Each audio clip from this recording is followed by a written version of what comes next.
If you took the 5 worst presidents in the history of the United States and added them up, they would not have done near the destruction to our country as Joe Biden and the Biden administration have done. With all of this being said, and with a very dark cloud over our beloved country, I have no doubt, nevertheless, that we will make America great again. Joining me now, 2 men who were in that room as it happened, Florida Congressman Brian Mast and Congressman Matt Gaetz. Gaetz also serves on the House Judiciary Committee.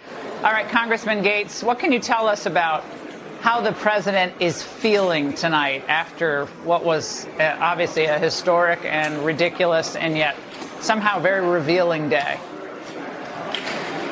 Indeed, it was a long day for the former president, but it's a long day for the current president if he just takes a stroll around the Rose Garden.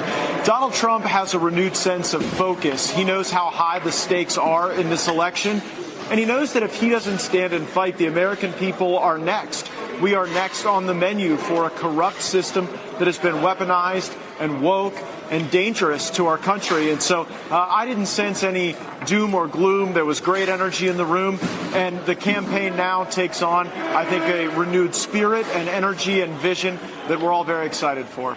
Congressman Mast, tonight Speaker McCarthy tweeted that Alvin Bragg is attempting to interfere in our democratic process by invoking federal law to bring politicized charges against President Trump. Bragg's weaponization of the federal justice process will be held accountable by Congress. Congressman Mast, what does that actually look like, holding a state DA accountable? So in a number of cases, there's been monies that have gone to the state of New York. That's one of the places that we can look at in Congress. But there's other instances of Department of Justice and other agencies that we have to look at and say they're not going to get $1 of taxpayer funding. And that has to be the way that we attack this. Well, Congressman Gaetz, when you look at the full scope of what's happened to President Trump since 2015, what message is being really told to the world about America's criminal justice system, given the obsession with, as the president said tonight, getting Trump? Until this episode, America had moral authority throughout the world to be able to push back against despots and dictators that would jail their political rivals and their predecessors. Now America enters a new era, and it's a diminished era, and it's one that I know President Trump personally deeply regrets for the sake of our country. Even if it's good politically for the campaign, you heard President Trump talk tonight about how the world would view America going forward. That is the true Biden legacy, and it's a very dark one. Congressman Mast, I believe the Democrats are going to try to ride these investigations all the way through the fall of 2024 to try to distract in many ways from how Congress aims to get laws passed, maybe it's TikTok or something else, other things that they can get some bipartisan agreement on, and hold Democrats accountable. Are you concerned that that distraction game will, in fact, hurt Republicans in congressional races or Senate races going into the fall of 2024? There can always be down ballot effects to anything that takes place. But I think what they're calculating here is wrong. They're not showing a blind justice system. They're showing there's Republican justice and there's Democrat justice, and they're going to make the United States of America entirely about politics. And if you're not on the right side, then they're coming after you, and that's not going to play out the right way for them.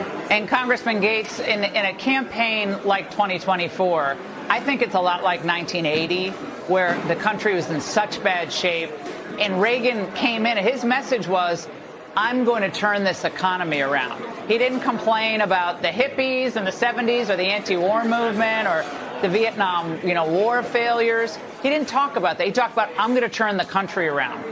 Do you agree that President Trump, if he's the nominee, it has to be about turning America back? Oh, you're going dark there they're turning the lights out on you there. But do you agree that it has to be about the economy? No denying that. Not the first time they've turned the lights out on me at Mar-a-Lago. What I can tell you, Laura, is that this must look so silly to Americans who are struggling to make ends meet, to pay for groceries and gas, when you see that careers are in jeopardy now because of a shrinking economy. Layoffs are coming in the tens of thousands. And now you have the former president being hauled forward, not even on a felony, but really a misdemeanor in drag at best.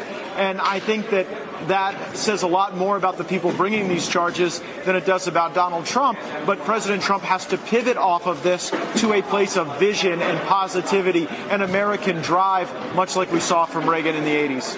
Yeah, I agree. And run on energy. When I'm president, your gas is going to go back to $2.20 a gallon, because we're going to drill where we can drill, and we're going to take the cuffs off the oil and gas industry. Congressman, thank you both.